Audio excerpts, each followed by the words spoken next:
Dobro, ako mu nije cura, onda je neka koja mu se sviđa. Dečki kao što je Ksavi se zaljube u cure poput mene samo u knjigama koje čitam. Nina, nemoj tako. Gle, ako mu se ne sviđaš, to je zato što još ne zna koliko si divna i izvana i iznutra. Hvala ti. Čekaj. Gle, je li ovako dobro? Ne. Je. Ako ništa, bar sam fotkala nekoliko slika. Ma da vidim. Da, vidi. Reci mi koje ti se sviđaju. Joj, predobre su. Ali zašto ni na jednoj nema tebe? Više volim fotkati prirodu, parkove, nego samo sebe. Jao, zaboravila sam te pitati, kako je prošao intervju? Prošao je, bez nas. Zašto? Dobro, bilo nas je, ali ja sam se zabunila. Kad smo došli, već su intervjuirali Ambar i Matea, a nas nisu. Ali kad smo razgovarale, bila si tamo na odlasku. Da, jesam, ali Ambar mi je rekla da su odgodili intervju, ali u roku kek su vratili prijašnji termin. Ne, znaš... Ne, Luna, zapravo... meni se čini da je ovo još jedna od Ambarinih smicalica da uzme tvoje mjesto. Ne, sumnjam, Nina. Uostalom, nije ni bitno. Bitno je natjecanje, intervju nije toliko bitan. Ne, naravno da je bitan. Budi oprezna s Ambar, znaš koliko je ona lukava. Ozbiljno. Ne, nije mi bitno što Ambar radi. Bitan mi je Simon. Za njega sam jako zabrinuta. Nadam se da će mu doktor dopustiti da vježba. Danas sam vježbala s Mateom. Pričate o meni, a? Tebe tražim, jel možemo pričat? Može. Joj, to je mama. Idem se javiti da se ne bi opet nervirala. Ajde. Bok, mama. I kako si? Dobro, malo nervozna zbog natjecanja. Vrijeme mi užasno brzo leti. A ti? Kako si? Nisi dobro? Loše se osjećam. Osjećam se loše i to jako zbog onog intervjua s Ambar.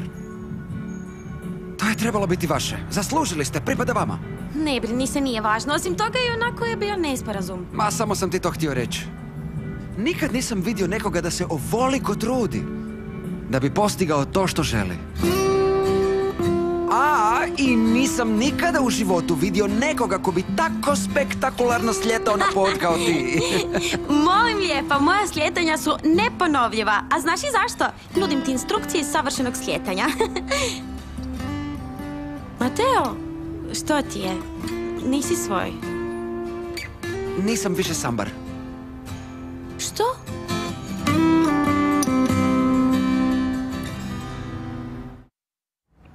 Wow, to su fakat velike vijesti.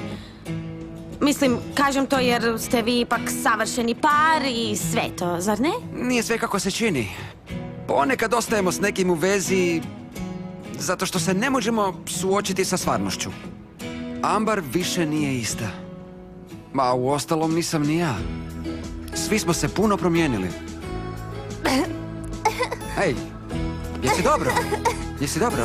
Stalno te moram spašavati, ej! Zapela mi je jabuka. Ma, jesi sigurno dobro? Idem po vodu.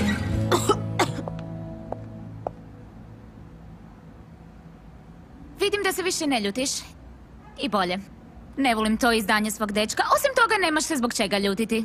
To sam napravila zbog nas. Ili nisi dobro shvatila, ili se ja nisam dobro izrazio. Gotovo je, Ambar. Mi više nismo zajedno. Kako se samo brzo znaš naljutiti? Kada te prođe to ludilo u kojem si sada, razgovarat ćemo smirenije. Nema me šta proći. Mi smo gotovi. Možda ja nisam bila najjasnija. Sa mnom nema igre, Mateo. Požalit ćeš zbog ovog što radiš.